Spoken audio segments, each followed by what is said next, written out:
Hey guys, my name's Kat and this is Katie Reads Books. Today we are going to be baking a penny sweet roll from Hobb's Assassin's Apprentice.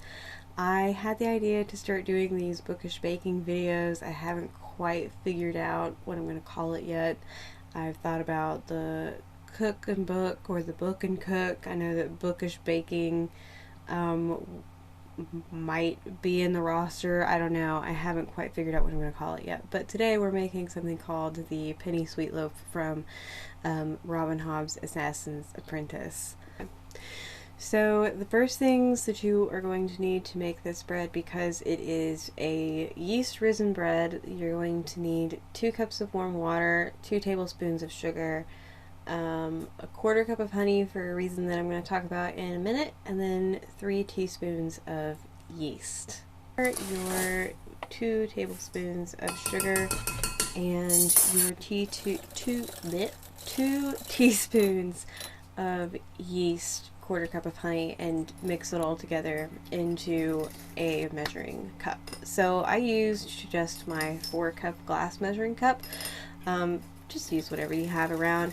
We're going to try to keep this pretty simple. So then you're going to add in slowly 2 cups of flour. You're going to kind of whisk it together so that you get a goopy consistency. It should almost look like a pancake mix. So then we're going to put that aside and we're going to make this bread right on the counter. We're going to use 3.5 cups of flour that we're just going to dump onto the counter.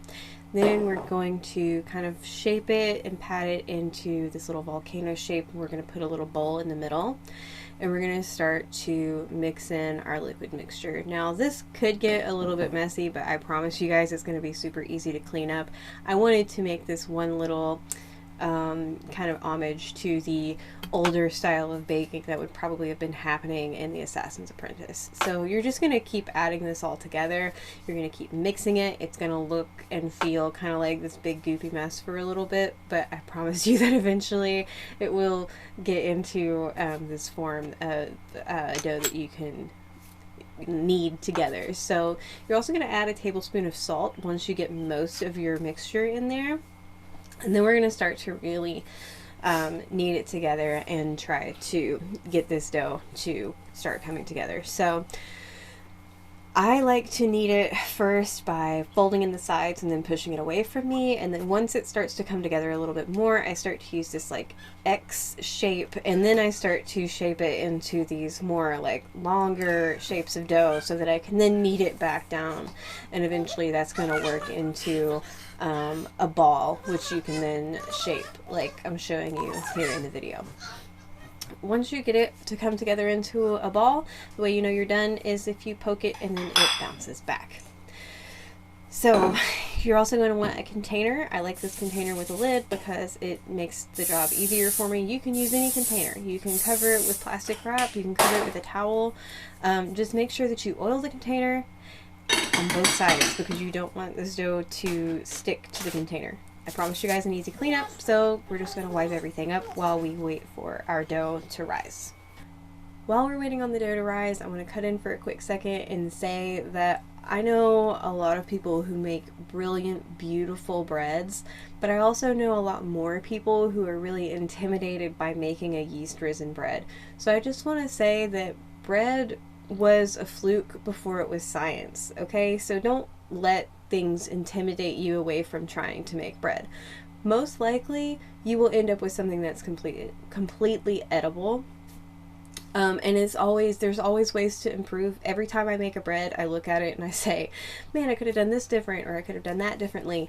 It's more of an art than a science, and it was a fluke before it was a science. So just don't let things like, oh, you have to get it the water to exactly 78.7 degrees for it to be the ideal temperature for yeast. Okay, just don't make it so hot that it burns your hands, and then it won't be too hot for your yeast. And if you give the yeast sugar, it's going to be happy, and then you're going to have bread. I promise you, it's super, super easy.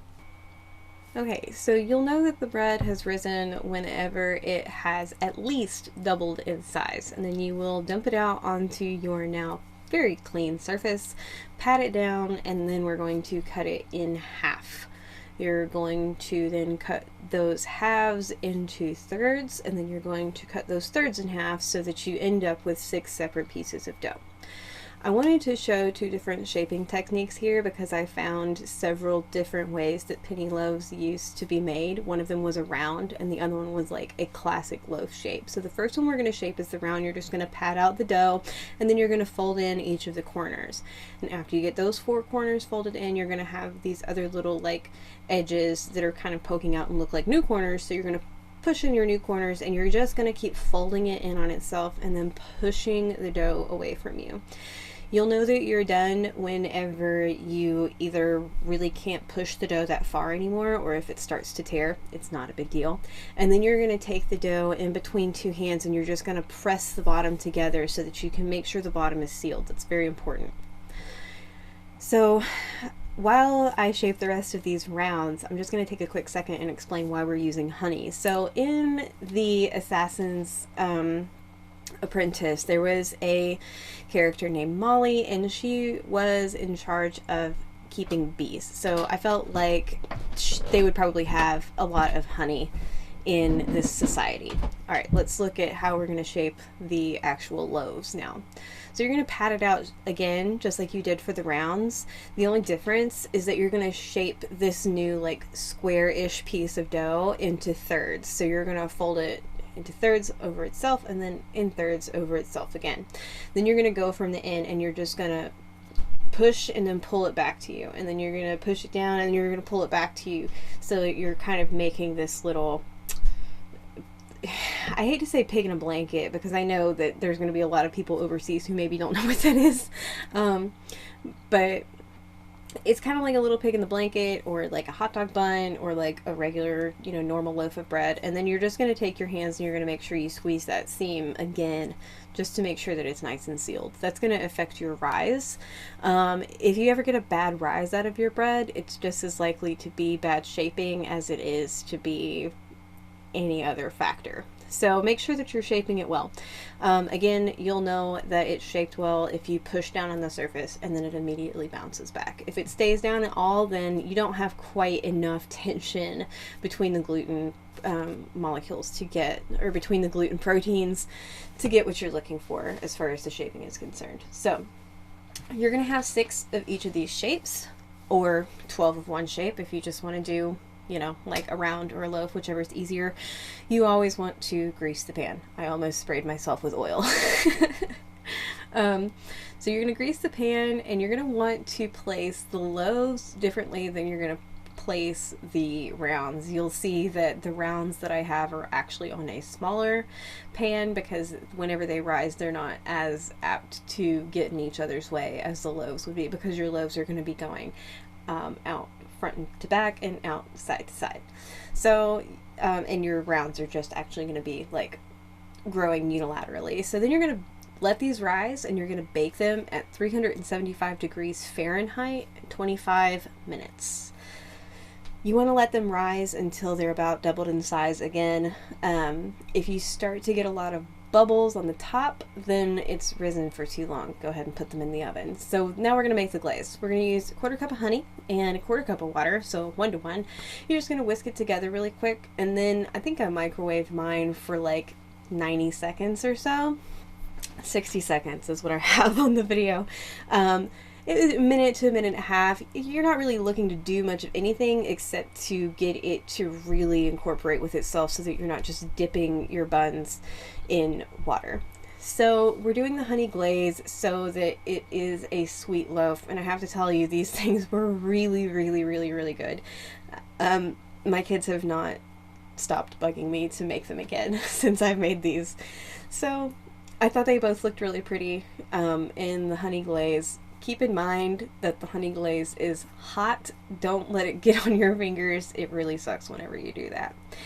But you're just going to glaze each of these, and again, we're using the honey because Molly had it in the book itself, in Assassin's Apprentice. I really loved this book a lot.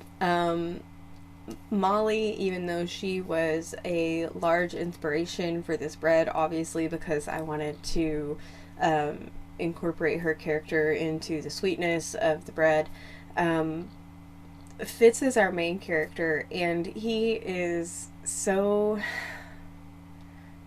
sweet and precious in this first book. And then all the subsequent books are really amazing. Robin Hobb does a really great job with like slower paced, more political fantasy than, you know, like a typical swords and sorcery with dragons. Anyway, that was my take on the Penny Sweet Loaf that Fitz eats in Assassin's Apprentice. Let me know what you think about this idea and this interpretation of books.